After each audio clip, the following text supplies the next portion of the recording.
Bonjour et bienvenue dans cette nouvelle émission de l'heure du coach. Vous le voyez, on est ce mois-ci au magnifique et prestigieux Golf de la Boulie et on est allé à la rencontre de Olivier Rosner qui est le head coach de la Rosner Academy. Il va nous parler de sa vision, de son fonctionnement, de ses valeurs. C'est vraiment une émission super intéressante et vous allez aussi retrouver un autre racingman, Thomas Levet, qui sera là pour le tips du tour. Vous aurez les rubriques habituelles, l'outil du mois, le saviez-vous, et l'émission commence dès maintenant avec la leçon du mois. Pour la leçon du mois, nous sommes sur la magnifique zone au golfe de la Boulie, une zone en herbe qui est vraiment parfaite pour parler du secteur du jeu, du wedging. C'est un secteur qui est super important et qui est intimement lié au score que vous allez avoir sur vos parties. Et on va vous parler du contrôle des amplitudes avec une méthode qui est la méthode de Dave Pelz. C'est un coach américain qui a sorti ça il y a des dizaines d'années. On va essayer de vous transmettre des éléments assez simples à travailler chez vous dans votre golf. On va donc parler d'amplitude pour le contrôle de distance. Nous avons le TrackMan qui est branché au téléphone. À chaque fois que je vais taper un coup, vous allez voir que la distance va être contrôlée par les amplitudes et on va avoir un retour pour connaître la distance. Je vous le rappelle, le wedging, c'est contrôle de distance, mais dans un premier temps, c'est quand même un bon contact de balle. Avant que vous n'ayez un bon contact de balle, vous devez travailler ça pour ensuite pouvoir venir ici et travailler vos amplitudes. Donc les trois amplitudes à travailler, je vais vous les montrer, c'est super simple. La première amplitude, ça va être les mains qui vont arriver à hauteur de la ceinture. Ça va être votre amplitude numéro 1. Cette amplitude va vous donner une première distance. Amplitude numéro 2, les mains qui arrivent ici à peu près au niveau du thorax. Ça va vous donner donc une deuxième amplitude et une deuxième distance. L'amplitude numéro 3, les mains qui arrivent un tout petit peu au-dessus de l'épaule. On vous le rappelle, un wedge n'est pas censé être tapé en full swing. On va s'arrêter quand même un tout petit peu avant le full swing. Si avec un fer 8, mes mains s'arrêtent à peu près à la hauteur de mes yeux, avec le wedging, on n'ira jamais jusque là où on s'arrêtera aux 3/4 avec les mains à la hauteur de l'épaule. On va donc faire la démonstration, vous allez le voir, en fonction des amplitudes, il y a des distances différentes et on pourra même peut-être ajouter un petit peu de sel dans tout ça avec des changements au niveau des mains sur les grilles. Vous allez voir, ça peut changer un peu la distance. Allez, c'est parti pour l'amplitude numéro 1. J'ai mon 58 degrés en main, le TrackMan est branché et on va voir ce que ça donne en termes de distance.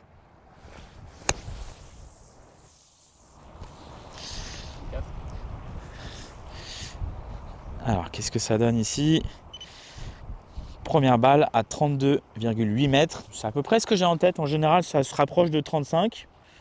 Donc c'est pas loin de la vérité. C'est à peu près ma distance pour mon amplitude numéro 1. Je vais recommencer tout de suite.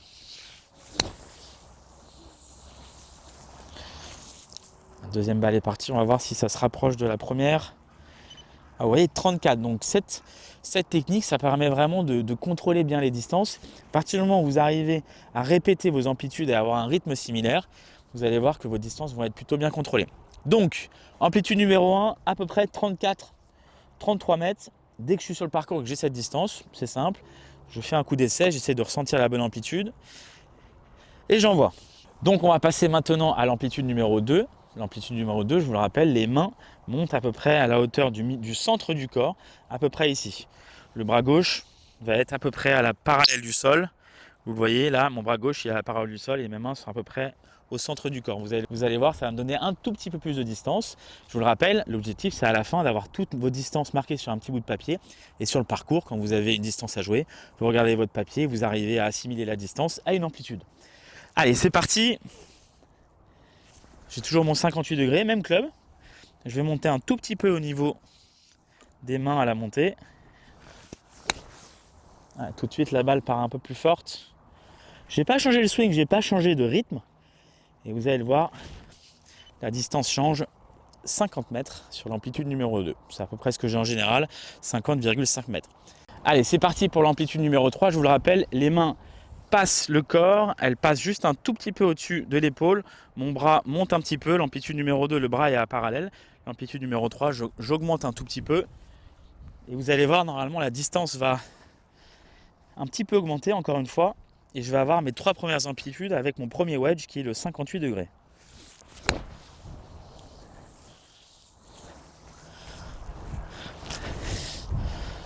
Ok, troisième amplitude, je suis monté à 56,7 mètres, donc encore quelques mètres de plus comparé à l'amplitude numéro 2. J'ai maintenant 3 amplitudes différentes avec un wedge, le 58 degrés. Vous pouvez faire la même chose avec votre 52 degrés et au fur et à mesure, vous allez construire votre palette de distance et à chaque fois que vous serez sur le parcours avec une distance à jouer, vous aurez une amplitude en face de la distance.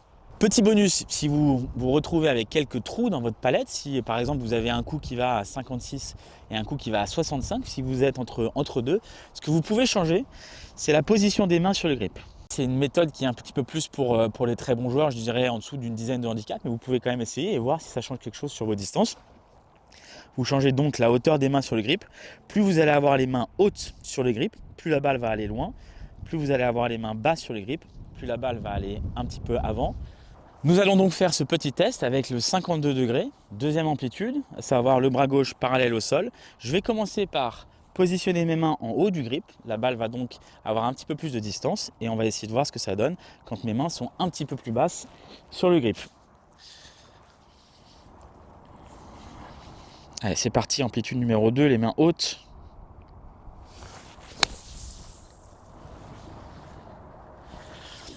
Ok, ça me donne une première distance. Voilà, amplitude numéro 2, 52 degrés, je tombe à 55-56 mètres. On va voir la même amplitude avec les mains un petit peu plus basses sur le grip. Vous allez voir, il va y avoir une petite différence de quelques mètres peut-être, mais ça peut, encore une fois, je vous le rappelle, combler les trous que vous avez dans votre palette de distance. Allez, c'est parti, je mets les mains basses, je vais faire exactement la même amplitude, le même rythme.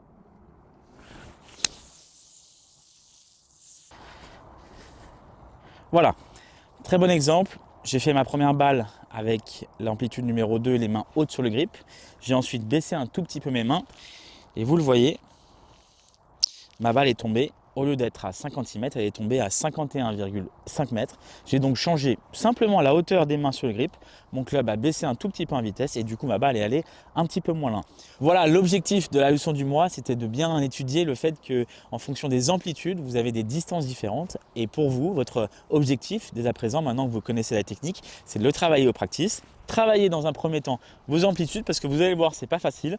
En général, on a l'impression de s'arrêter au niveau de la ceinture, on est un petit peu plus haut ou un petit peu plus bas. Entraînez-vous en duo avec un ami qui pourra vous dire ensuite quand vous avez joué, ah bah tiens, tu t'es arrêté là ou tu t'es arrêté là. Ça peut vous aider vraiment à maîtriser vos distances, maîtriser votre wedging et à partir de là, baisser un petit peu votre score.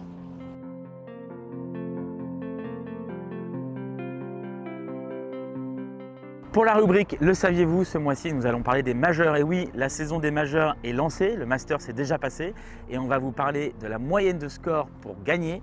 En moyenne, pour gagner un majeur, il faut faire un score de moins 9,2, c'est la moyenne sur les 20 dernières années. On le sait, le majeur le plus compliqué, c'est l'US Open. La moyenne des vainqueurs sur les 20 dernières années de l'US Open est à moins 3,6. Le deuxième majeur le plus compliqué à gagner est le Masters, avec une moyenne sur les 20 dernières années de moins 10,8. Nous avons ensuite le PGA Championship à moins 11. Et pour finir, le majeur où les scores sont les meilleurs, c'est l'Open britannique avec une moyenne de moins 11,3, avec quand même une petite subtilité. Si on enlève les Open britanniques joués à Saint-Andrews, l'Open britannique devient le deuxième majeur le plus compliqué à gagner. La moyenne de score passe de moins 11,3 à moins 9,6 si on enlève les Open britanniques joués à Saint-Andrews.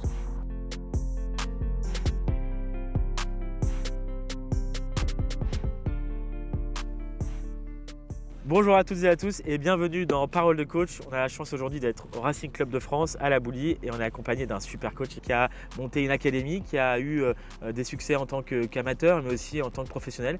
Et il est là aujourd'hui pour nous raconter son histoire. Olivier. Bonjour Louis. Un grand merci d'avoir répondu présent. Olivier Rosner qui évidemment, voilà, tout le monde te connaît, tout le monde sait que tu es au Racing Club de France. Coach ici depuis combien de temps? Depuis septembre 2018 pour être précis. Septembre 2018, donc quasiment une dizaine d'années. Et on est aujourd'hui ensemble pour que tu nous racontes un petit peu voilà, ce qui t'a amené au Racing dans un premier temps, ce qui a fait que tu t'es tourné vers le coaching et aussi peut-être quelques anecdotes et quelques tips pour les amateurs. Très bien. Écoute, c'est très simple. Ma famille a commencé à arriver au club en rentrant du Maroc parce qu'ils ont habité pendant une dizaine d'années au Maroc. Et mes grands-parents, en arrivant en membre ici, se rendent compte qu'il n'y avait absolument rien qui était fait pour les jeunes. Et ma grand-mère avait envie de dynamiser un peu ça. Et c'est vrai qu'elle s'est dit, tiens, je vais monter une école de golf.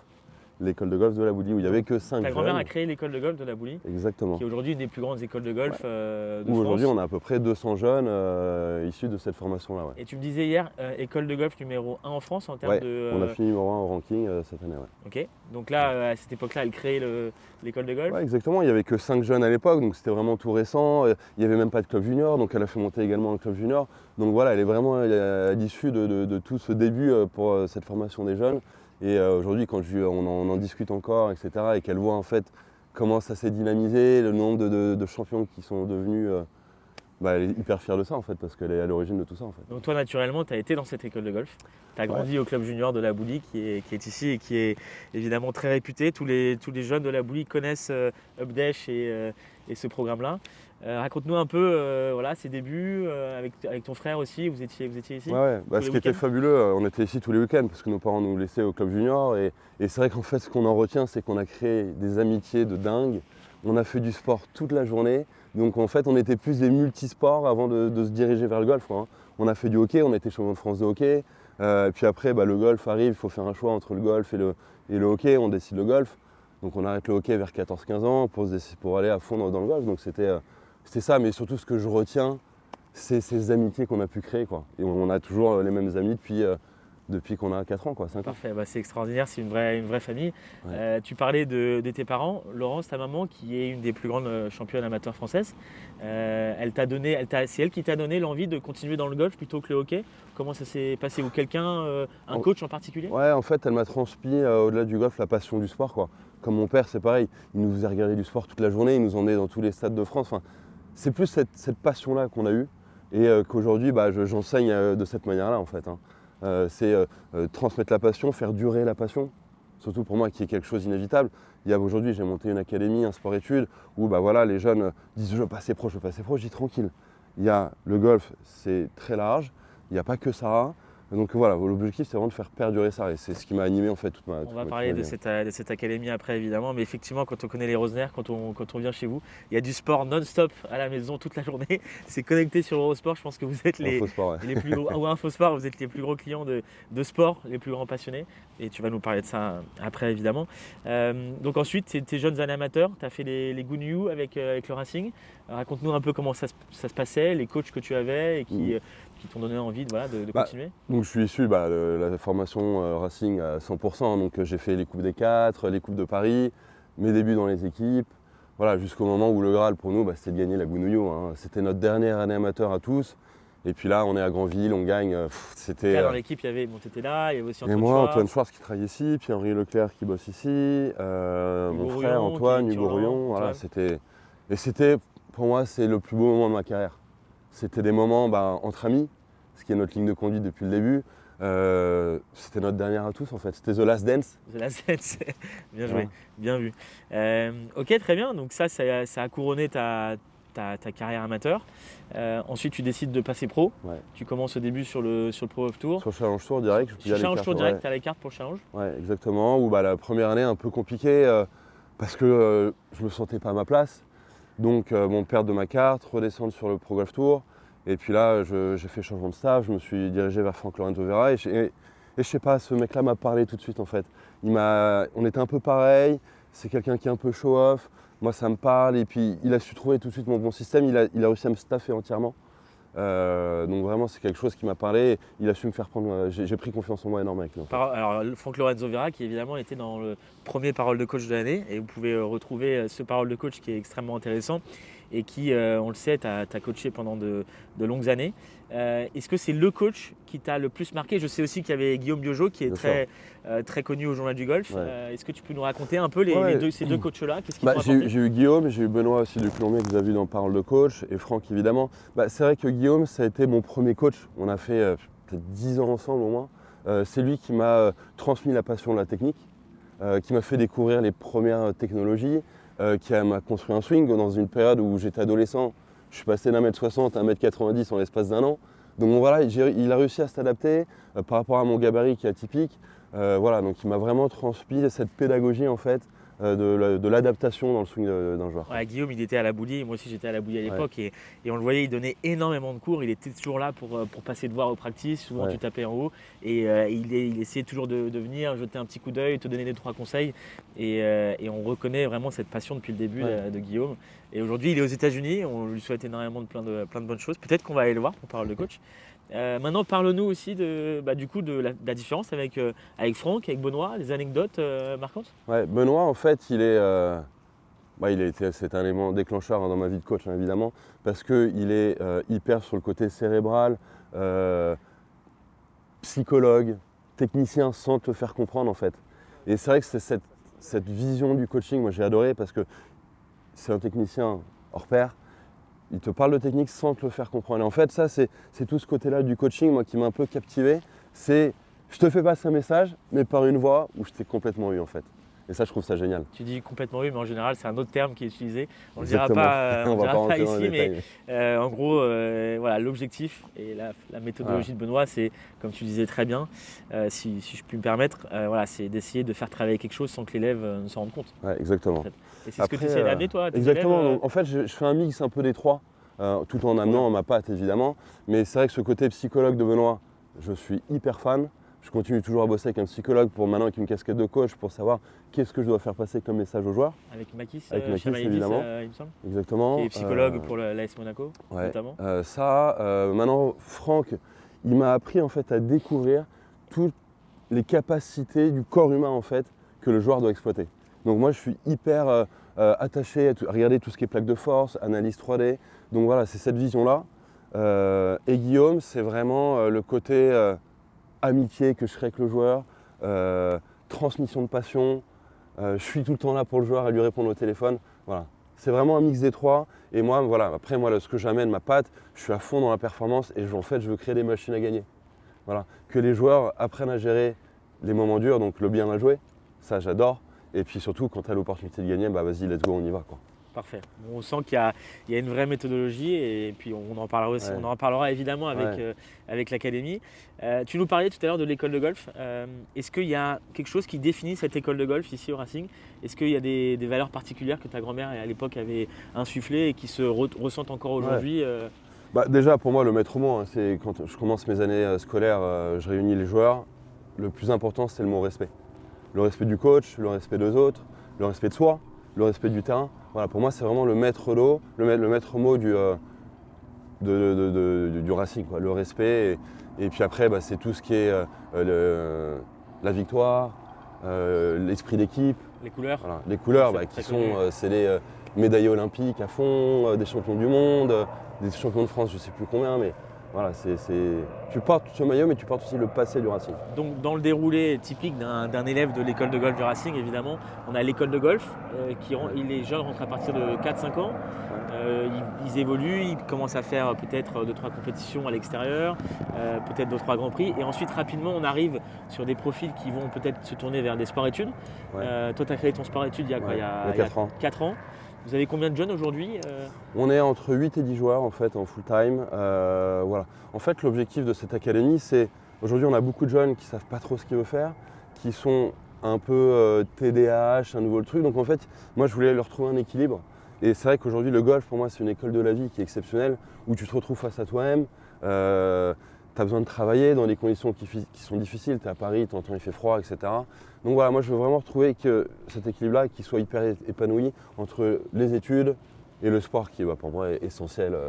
Vous vous retrouvez 4 jours par semaine? Exactement. Ici au sein du Racing. Donc en fait, c'est toutes les après-midi? C'est lundi, jeudi, vendredi académie et mercredi ils sont en plus à l'école de golf avec moi. Ok. Donc en fait ils ont 3 heures d'entraînement golfique, 1 heure en plus de préparation physique avec le coach Laurent Hubert. Voilà, moi l'objectif quand on a monté cette académie, je me suis dit je veux donner à ces jeunes un encadrement de très haut niveau. Voilà. C'est pour moi ce qui t'aide à gagner du temps et puis surtout tu n'as plus qu'à penser à taper ta balle derrière.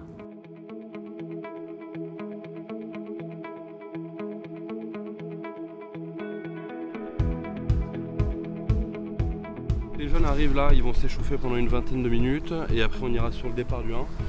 Ils ont leur dernière carte de sélection pour se mettre dans l'équipe pour la rencontre des académies à Biarritz.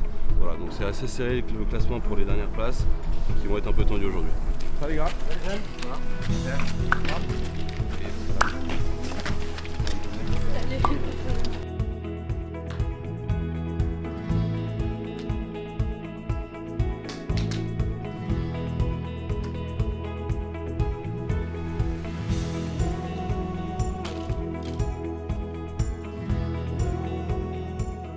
Dernière carte de sélection pour Biarritz. Ok. C'est assez serré pour la dernière place, on est d'accord? Ouais. Ok. On va jouer sur la forêt aujourd'hui. Première partie, Eleonore Floval. Toujours pareil, vous notez vos scores et vos stats en plus de la journée. C'est clair? Tiens, ça c'est Val. Tac. Tiens. Tiens. Flo. Tiens, ok. Allez, c'est parti. Crayon, quoi, c'est bon? Allez, let's go. Ouais, je vais vous filer les cartes aussi. Là, ils vont marquer leur score. Ouais. Et de l'autre côté, leur stats, c'est ça? Ouais, exactement. Bon, là, c'est vraiment en mode très simple parce que c'est une petite partie comme ça. Donc, ils notent évidemment leur score, leur drive, s'ils prennent le fairway ou non, s'ils prennent le green, combien de putts, chip putt ou bunker putt. Là, tu vois, Et en fait, nous, à la fin, après chaque partie, on rentre sur un logiciel les statistiques et ça nous donne des stats qui évoluent ou pas au Ça final. nous permet d'orienter le travail. D'orienter le ensuite, travail, ce qu'on travail disait tout à technique. l'heure.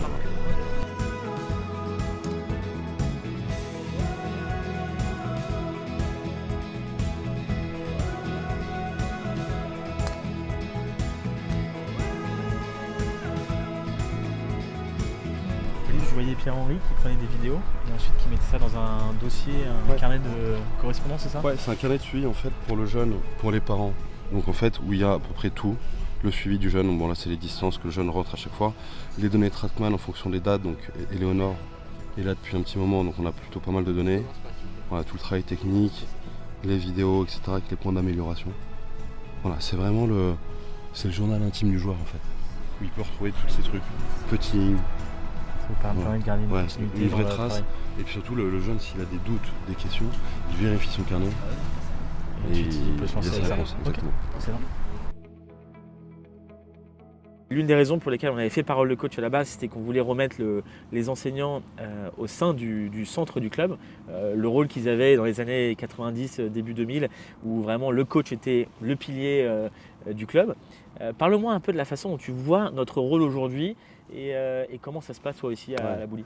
L'élément du coach au sein d'un club, il est hyper central parce que on est les gens qui dynamisent le plus le golf en fait. Hein. C'est eux qui leur transmettons la passion, etc.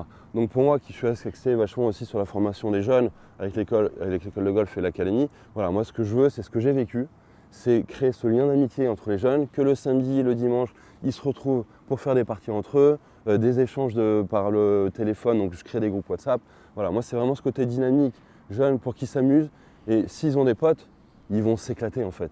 Et moi c'est ce côté-là, Ce qu'on a vécu, hein, ce qu'on a vécu à la exactement. Boulie, Et en fait aujourd'hui c'est vrai que les joueurs ils sont tirés par tout ce qui est ranking, je veux absolument être devant pour être dans les groupes France, etc. C'est hyper important quand tu as un projet de haut niveau, mais le socle doit être hyper large en fait pour avoir ces champions qui arrivent. Donc le but c'est d'élargir ce socle-là et de les faire monter après au sein de la pyramide en fait. Très bien. Et au sein et auprès des membres, parce que là tu parles beaucoup des jeunes, Ouais. on a compris que c'était vraiment ta passion, c'est ce qui t'anime, mais il ne faut pas qu'on oublie les joueurs amateurs. Qu'est-ce que tu penses que les coachs qui nous écoutent peuvent retirer de ta vision auprès des membres? En fait c'est un peu pareil parce que l'objectif c'est justement ces adultes qui ont un cerveau beaucoup plus développé et beaucoup plus dans l'appréhension. C'est peut-être pour moi d'essayer de les ramener à quelque chose de je contrôle moi ce que je fais. Et j'essaye de jouer, de m'amuser. Voilà, moi je suis vraiment là-dedans. Des petits points techniques évidemment. Et après go, on part scorer avec nos forces et nos faiblesses. Et puis on va s'éclater quoi sur le terrain. Sur 8 heures de cours que tu donnes dans la journée à des amateurs, combien d'heures sont au practice, combien d'heures sont au chipping green, sur le parcours? Ouais, j'essaie de vachement développer petite partie practice technique. Et après go, on part sur le terrain. On va mettre en application. On va remettre 2-3 balles sur le terrain. On a le temps, il n'y a pas grand monde. Voilà. Vraiment amener ce côté je travaille ma qualité de swing sur le terrain. et je vais me battre avec mes armes. Ça me rappelle ce que nous a dit Mathieu Santerre pour le deuxième parole de coach de l'année. Évidemment, Mathieu Santerre, le coach des plus grands joueurs français, qui nous disait qu'en fait, dans une heure d'entraînement avec les pros, il faisait peut-être 15 minutes de technique. Et le reste, c'est de la performance. Et c'est ce que toi, tu essaies aussi un petit peu de faire avec des joueurs lambda. Exactement. Et c'est vrai que si mon joueur n'a pas forcément envie d'aller sur le terrain, je vais couper la séance d'une heure en 3 parties. Une partie technique pure, une partie technique trajectoire et une partie que performance. Où là, j'enlève toutes les baguettes du monde du practice, et go, c'est parti, on va taper les cibles, on va essayer de taper les panneaux, et puis c'est parti, avec un peu de statistiques, on a la chance d'avoir le Trackman Range, donc ça dynamise aussi vachement ce côté genre ludique du golf, quoi.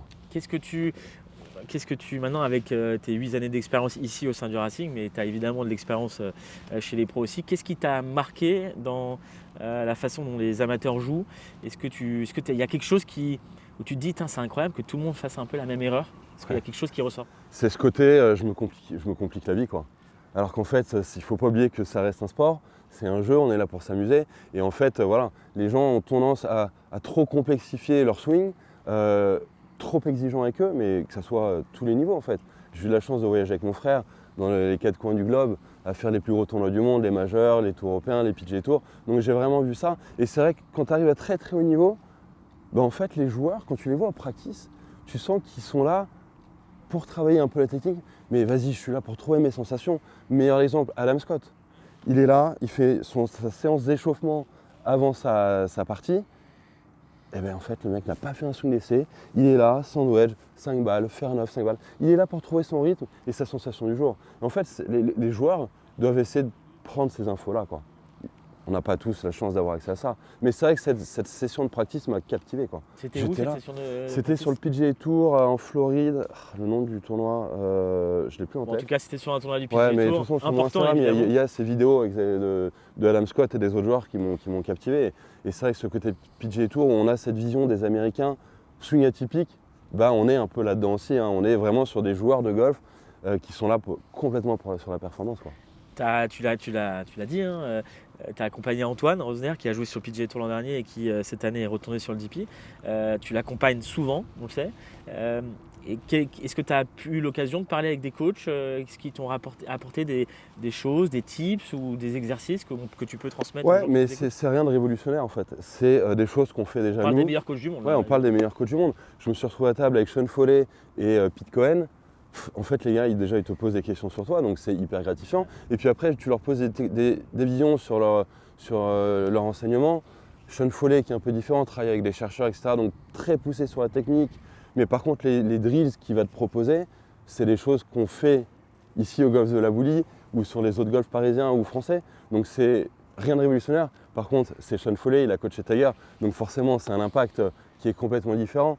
Mais j'ai eu cette chance de pouvoir montrer des vidéos de swing à ces gars-là, de joueurs que j'entraîne. Ils disent rien de différent. Ils ont un nom qui est différent, évidemment. Maintenant, c'est un impact. Et par contre, voilà, ils ont peut-être une manière d'amener les choses qui est un poil différente, mais le fond du sujet est toujours le même, hein. Ils ont une crédibilité et leur message porte un peu plus loin parce que, évidemment, ils ont ce passif et des années aussi d'expérience et de succès. Exactement. Qui font que quand c'est Sean Foley qui donne le conseil, l'élève va plus avoir tendance à le travailler pendant 2 mois. Là où nous, si au bout d'une semaine ou 2 ça ne marche pas, ils vont avoir tendance à peut-être arrêter. On a cette chance en France d'avoir des super coachs de golf, quoi. Et on a un niveau de joueur aussi qui est très bon. On a des joueurs qui jouent partout dans le monde. Asian Tour, PGA Tour, enfin, c'est que les mecs ont été très bien formés. Maintenant, on est un petit pays de golf, comparé aux États-Unis où ils sont des millions de joueurs. Nous, on est 470 000 licenciés, donc voilà, on a des très bons en France. Maintenant, parle-moi un petit peu de la façon dont tu vas amener tes années là qui vont arriver. Est-ce que tu vas changer un peu ton enseignement? Comment tu vois le futur? L'objectif déjà, c'est de continuer de me former auprès des coachs. Parce que pour moi, c'est la meilleure formation possible. Auprès des coachs qui me donnent un peu leur vision, continuer d'aller sur les tournois pour voir ce qui se fait de mieux au monde.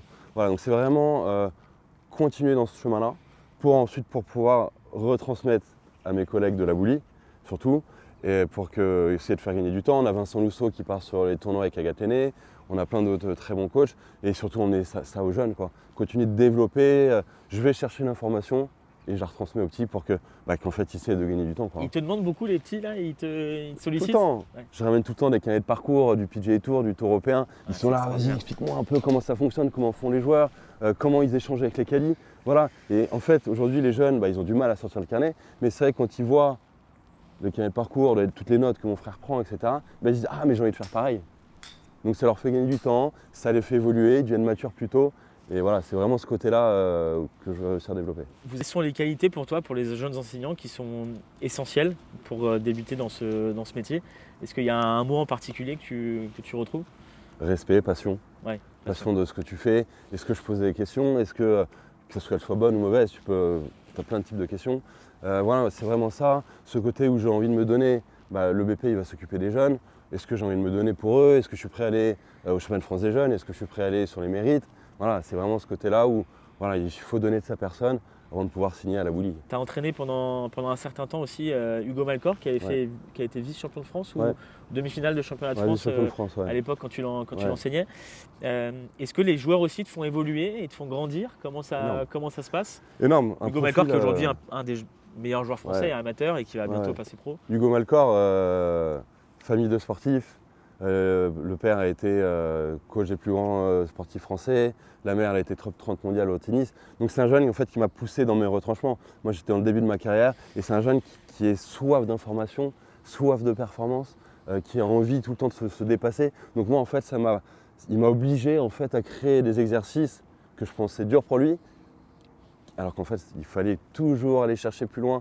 Et en fait on a fini à la lampe torche ici sur les putting greens. C'était incroyable. En général, tu le ramenais en plus à la maison. Je le ramenais derrière, etc. Et c'est vrai que c'est ce côté grinta, j'ai envie de gagner, c'est le seul que j'ai vu comme ça. Donc c'est pour ça que je pense aussi qu'il a beaucoup de chances d'y arriver. Mais j'essaye d'inculquer ça après à tous les autres jeunes. J'aimerais retrouver un petit Hugo Malcor qui a ce côté, vas-y, j'ai envie de tout casser, quoi. Donc l'élève, tu le confirmes, l'élève fait aussi grandir le coach. Énormément. Tout autant que le coach fait grandir l'élève. Je me remets en question, évidemment, sur ce qu'il me demande en fait. Donc voilà, je suis constamment là-dedans, trouver des nouveaux exercices de performance, je suis à fond là-dedans. Je veux vraiment avoir des mecs qui soient en position de gagner régulièrement en fait. Donc ça passe par des top 10 avant, c'est ce dont on parlait hier, des top 10, des top 5 pour ensuite arriver à la victoire. C'est apprendre à gérer les moments un peu durs. Donc voilà, dans les exercices de performance que je propose, qui sont frustrants, ça peut durer longtemps, voilà, j'amène ce côté psychologie dont on parlait tout à l'heure avec Makis, avec Benoît, etc., pour essayer de les faire progresser. Pour des jeunes qui débutent, est-ce que tu verrais plutôt un jeune qui débuterait du green jusqu'au départ? Donc est-ce qu'il faut leur apprendre à chipper putter au début pour ensuite évoluer plus loin? Ou est-ce que c'est l'inverse? Est-ce qu'il faut que les jeunes apprennent à taper la balle de loin et ensuite apprennent à putter? Moi, les petits, c'est toujours là où on est, sur le chipping game. Ouais. Direct. Parce que c'est hyper ludique. Taper des balles pendant 35 minutes, déjà, ils ne peuvent pas se concentrer pendant autant de temps. Et puis surtout, c'est pas très sympa. Là, ils ont ce côté, je peux mettre la balle dans le trou, je tape sur l'herbe, je suis dans un bac à sable qui est incroyable. Voilà, je commence là, même je commence à sable du trou, et après je m'éloigne de plus en plus. Ouais, et après, par contre, développer très vite ce côté, il faut que je tape fort.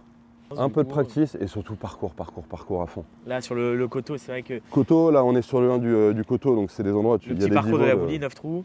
On passe un temps de dingue, parce que c'est que des coups entre 60 et 120 mètres.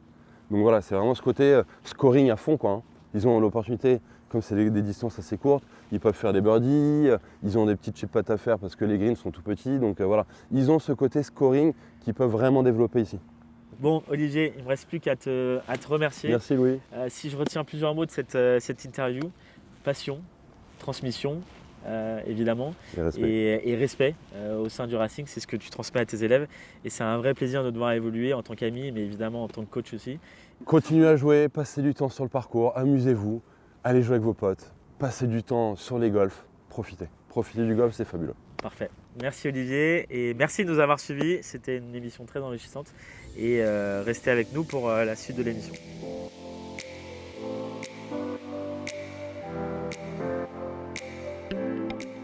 On se retrouve sur le fairway du trou numéro 18 au golfe du Sar pour la rubrique de l'outil du mois. Et ce mois-ci, on va parler d'un trépied. Voilà, un trépied qui a été fait pour le golf. Ça s'appelle Golf Improve. Donc c'est vraiment un trépied qui est super simple à mettre en place. Vous avez des pieds qui se déplient comme ça. Vous avez un aimant qui est vraiment très fort, qui permet vraiment de coller son téléphone pour se filmer super facilement. Et il peut aussi se déplier. Voilà, franchement, c'est vraiment plutôt très bien fait. On l'utilise beaucoup nous au Golf du Sar pour l'académie. Donc si vous voulez vous filmer, si vous voulez avoir un feedback un peu plus, j'ai envie de dire précis au niveau du placement du téléphone pour que vous arriviez à avoir votre swing, c'est vraiment un super outil à mettre en place. C'est aussi vendu avec un petit aimant, ça permet de coller son téléphone. Vous voyez là, le téléphone est collé. Et ensuite, on est prêt à se filmer et à travailler ce que notre pro nous a demandé de travailler. Donc là, en l'occurrence, on va avoir un petit coup de pitch. Moi, je travaille sur le fait de ne pas trop me relever dans la frappe. Il y a un élément qui est très important pour utiliser ces outils, c'est de bien placer la caméra. Si la caméra n'est pas bien placée, tous les repères que vous allez avoir vont être un petit peu biaisés. Donc, je vais vous donner un repère pour bien la placer. Donc, c'est super simple. La caméra du téléphone doit être placée dans le prolongement des mains. Vous le voyez, là, mes mains sont à peu près à cette hauteur-là.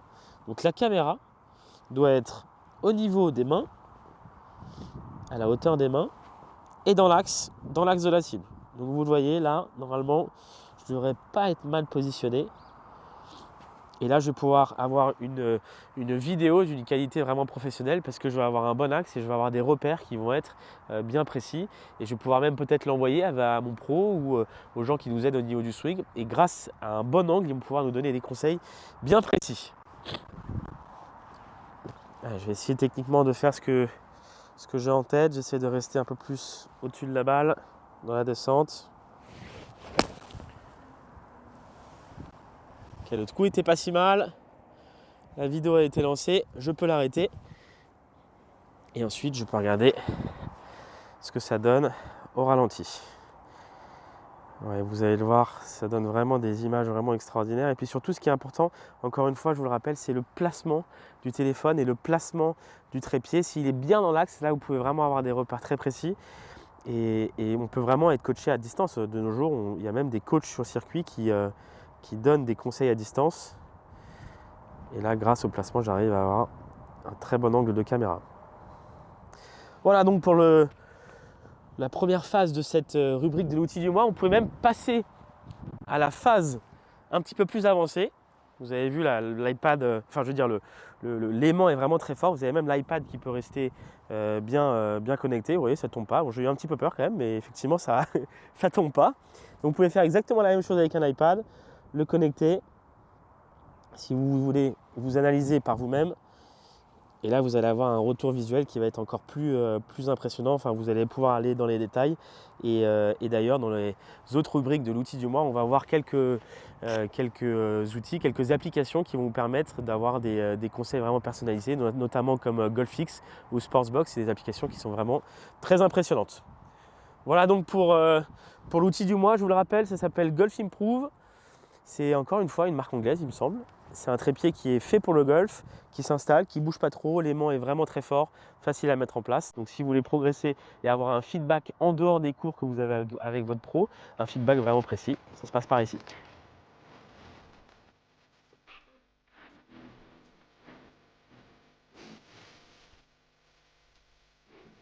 C'est une situation que vous connaissez, vous devez faire approche putt pour sauver le par ou battre votre partenaire / adversaire. Et on a demandé à Thomas Levet d'être avec nous pour le Tips du Tour de ce mois-ci et il va nous expliquer sa méthode en direct du MCB Mauritius Open. Okay.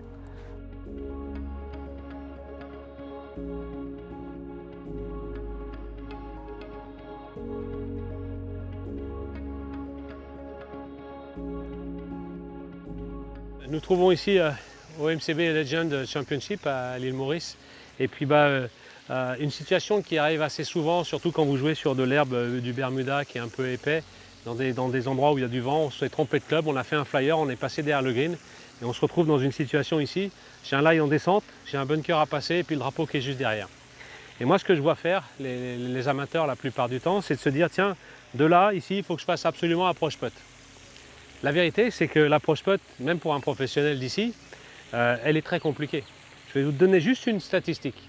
Les joueurs du PGA Tour, à 2,40 m du trou, loupent 56% de leur putt. Donc si jamais je mets cette balle à 2,40 m du trou, j'ai une chance sur deux déjà de faire le par au gros maximum si je putt très bien. Là, mettre la balle à 2,40 m sur ce coup-là, c'est presque impossible. Donc il faut se dire, tiens, l'approche putt ici, ouais, je vais avoir beaucoup de mal de le faire. Par contre, l'approche de putt, lui, est très facile.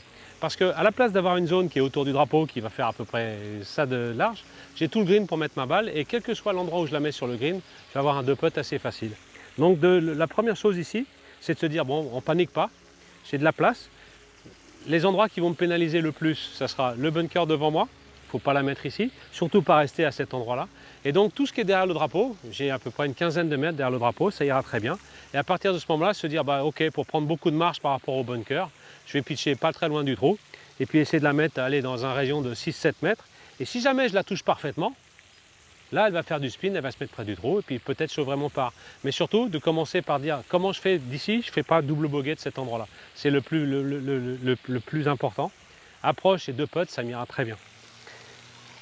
Ensuite, là, je suis en descente, donc attention à mettre le poing un peu sur le côté gauche, les épaules qui descendent, et être agressif avec le coup, et en jouant, en descendant ce coup-là, pour la mettre sur le green. Et là, j'ai eu de la chance, je l'ai touché parfaitement. Elle a fini à 1,20 m du trou. Ça veut dire que dans ces pourcentages-là, j'ai à peu près 90% de chances de faire approche putt. Mais je ne me suis pas mis plus de pression que ça. C'est-à-dire que pour moi, si elle allait à 6 mètres du trou, ça allait très très bien. Et surtout, j'étais là pour ne pas faire un gros bouillon.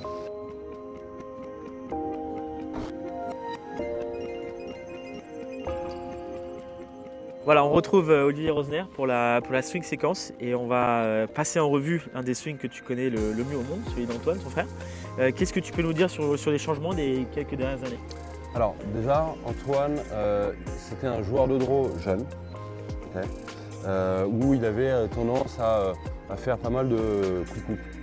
Donc en fait, quand il a pris la décision de faire des évolutions techniques, changement de coach dans sa dernière année amateur, donc il est passé voir Benoît Ducolombier, et Benoît Ducolombier a voulu lui contrer cette faute de swing, de faire des quick hooks, en construisant un swing basé sur le fade. Un gros swing de fader qui est très puissant. Donc qu'est-ce que ça inclut? Ça inclut un petit peu de moins de main dans la frappe. Qu'est-ce que tu peux nous dire sur le swing? Ça va être côté moins de main, donc un travail sur la phase de club et notamment le grip qui a été fait, qui a pris du temps parce que c'est pas évident de passer d'un grip avec une main gauche beaucoup plus tournée vers la droite. Donc voilà, ça a été le gros du travail. Et ensuite, après énormément... Main gauche plus forte? Ouais, plus forte, exactement. Donc pour tenir la phase de club dans la frappe, le système de Benoît en fait. Le système de Benoît, et c'est ça, exactement, et de tenir cette phase de club pour faire des beaux fades. Ok, très bien. Est-ce qu'il y a une dynamique qui a changé aussi dans le swing? Un plan un peu plus vertical ou... Ouais, alors ça va être surtout un chemin de club qui va être un peu plus extérieur et plus vertical qu'avant. Donc au-dessus de la ligne, là, comme on le voit ici. Exactement. Sur cette partie-là. Voilà, une tête de club qui est beaucoup plus devant les mains. Il essaye de le réduire un peu parce que de temps en temps, c'est un peu trop. Donc quand on dit devant les mains, ça veut dire voilà, une tête de club qui est vraiment à l'extérieur des mains. Donc les mains qui sont situées ici et la tête de club qui est à l'extérieur. Voilà. Ça, c'était pas le cas avant? C'était pas le cas avant. Avant, il avait les mains qui roulaient un peu plus, ce qui lui faisait faire en fait des balles qui tournaient assez fortes de droite à gauche. Ok, très bien. On va laisser dérouler le swing. Donc vertical, hein, donc là, plus vertical qu'avant. Ouais. Avant, il avait vraiment le club qui était un peu parallèle à sa cuisse gauche à mi-backswing. Là, maintenant, il l'est plus. Hein. Okay. Donc en fait, ça va l'aider derrière à se retourner plus facilement. D'accord, donc ça amène quoi? Ça amène un club plus devant le corps, j'imagine Ouais, exactement. Là, surtout, il y a un repère que j'aime bien. C'est sur le fade, c'est ce côté, là, le club qui est situé entre les avant-bras. Okay. Et ça, pour moi, c'est un vrai signe des faders. Quoi. Donc là, pour donner un repère aux personnes qui nous écoutent et qui nous regardent, pour les drawers, pour les joueurs qui jouent en draw, le club serait plus situé sur la ligne verte. Ça ne veut pas dire qu'on ne peut pas faire de fade avec le club dans la ligne verte. Hein. Mais dans le cas de mon frère, dans son système, c'est vraiment un repère que dès qu'il est bien au milieu de ses avant-bras, je trouve, dans la mi-descente, il tape son beau fade. Pour les gens qui nous regardent, est-ce que si le club est trop devant, comme ça, peut-être? Est-ce que c'est trop devant? Qu'est-ce que tu en penses en tant que coach? C'est beaucoup trop devant. En fait, vous allez être complètement bloqué et vous allez nous faire un espèce de grand slice qu'on n'aime pas. Qu'on n'aime pas. On va laisser dérouler, on va essayer de voir. Et tu peux essayer de nous faire un petit commentaire sur le reste. Voilà, on sent ses mains, là, on sent que son corps a déjà quand même bien tourné à l'impact et ses mains qui vont rentrer de plus en plus vers la gauche pour garder cette phase de club justement un peu à droite du chemin du club. Et pour qu'il tape ce fade qui contrôle. On le rappelle, hein, plus les mains vont aller sur la gauche, moins il y aura d'action de main. Exactement. Et du coup, plus ça devrait donner de la régularité dans la phase de frappe. Est-ce que Est-ce que tu vois que sur les joueurs de très haut niveau, il y a plus de fader ou de drawer? Qu'est-ce que tu en penses de ça? C'est une bonne question, tout le monde pose cette question-là tout le temps. Déjà les joueurs savent faire tous les coups. Maintenant, ils ont un fond de jeu plutôt en fade, régulièrement je trouve. Ok, donc c'est le cas d'Antoine Ouais. ici. On voit le club qui rentre vraiment à Voilà. l'intérieur. Et qui sort en fait bien en dessous de l'épaule là. Hein. Ça c'est vraiment la marque de voilà, par rapport à son plan d'épaule qui est ici. Ouais. Voilà, le club sort vraiment en dessous du plan d'épaule. Donc plus vous allez avoir le Ouais. club qui sort de ce côté-là, Voilà.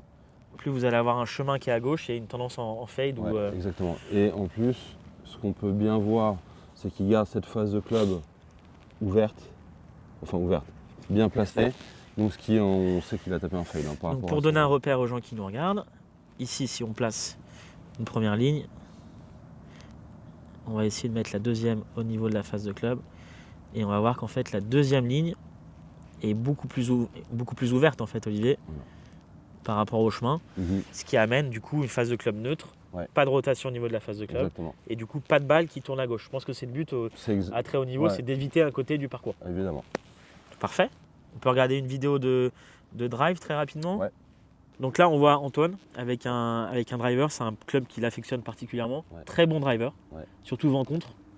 Il arrive à enlever du spin à la balle et il a vraiment une distance extraordinaire. Tu peux nous parler un petit peu de ce swing et on va aussi parler de ce que les gens peuvent retenir de ce swing et qu'ils peuvent appliquer à eux-mêmes. Alors, on est déjà gros frappeur, hein, il tape très fort.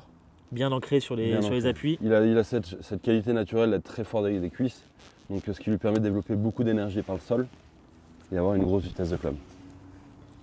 Vitesse de club, c'est quoi? C'est à peu près Il est en moyenne du 120 miles. 120 miles. Donc pour avoir la vitesse en km/h, il faut multiplier par 1,6. Donc Je te laisse faire le calcul. je vous laisse faire le calcul. Donc c'est beaucoup. Donc ça va très vite au niveau de la tête de club à l'impact. Moyenne de distance en carré, t'es à quoi? T'es à Il est à 2,75 de 4. 275 mètres de Ouais. carré. Énorme. Donc là, le swing, les mains qui restent Ouais. voilà, à l'intérieur de la phase de club, encore une fois. Ce qu'on voit pas enfin moins bien de profil, si on remarque pas Simon, remets à mi-backswing, c'est qu'en fait Antoine, là où il est assez impressionnant, c'est qu'à partir de là jusqu'à la fin de la montée, on sent ce corps qui tourne et qui emmagasine toute la puissance. Regardez, on peut le voir un peu au niveau de son petit ventre et de son bassin. Donc ça, c'est les cuisses. Et là, ça a plus beaucoup tourné, c'est surtout le bassin qui va C'est tourner. le bassin énorme. Et là on sent que ça tourne. Donc là, il y a c'est- une dissociation Ouais. entre le haut et le bas. Ouais, qui crée, et pour moi c'est là où il crée cette torsion dans le swing, dans son corps, et qui lui donne beaucoup de puissance derrière. Il couche le club un petit peu plus, en tout Ouais, cas ouais. sur cette vidéo, comparé au fer. Parce qu'il cherche un peu aussi à la reprendre plus en remontant aussi. Donc il a ce côté, genre je couche un peu le club pour essayer d'optimiser derrière. Ok. Ce que je remarque ici, c'est qu'il y a surtout une très bonne conservation ici des angles. Et ça, c'est quelque chose que les amateurs peuvent vraiment retirer. Vous qui regardez souvent des swings à la télé, vous allez voir qu'Antoine, il reste proche de cette ligne rouge assez longtemps, alors que les amateurs, on a tendance à les voir Ouais. un petit peu plus avancés. Voilà, un peu plus aller dans ce sens-là. Et là, Antoine, il arrive à rester bien collé à la ligne rouge. Donc ça, c'est très impressionnant. Petite gauche. Petite gauche-gauche. On voit un exercice ici avec un stick qui est positionné ici devant. Ça, c'est un exercice que Mathieu Ouais. Santerre nous avait donné sur un parole de coach. Tu peux nous en parler un petit peu? Ouais, bah, c'est vrai que donc, Antoine, ça c'est un exercice que vous pouvez également refaire. Antoine est un joueur de fade. En fait, il met ce petit stick en tant que repère visuel pour sa sortie de balle. Donc il essaye régulièrement de faire sortir la balle à gauche de ce stick et la faire ensuite tourner de gauche vers la droite. Éviter de la faire partir Voilà. à droite. Ça, Donc là, c'est vraiment vraiment, très visuel. Ouais, c'est très visuel et ça lui permet après de réussir à voir un peu de combien sa balle sort à gauche par rapport au stick. Donc ça fait partie des techniques qui sont mises en place. Donc c'est pas c'est un chemin pour travailler la technique. C'est Exactement. pas la technique directement. Ouais. Ce dont tu parlais tout à Ce l'heure. dont je parlais tout à l'heure, c'est je suis encore en technique, mais je me mets un peu dans les trajectoires. C'est un Parfait. exercice très simple. Voilà, plein de choses que vous pouvez apprendre de Antoine sur le driving et sur les fers. Merci Olivier de nous avoir analysé Merci. ce beau swing.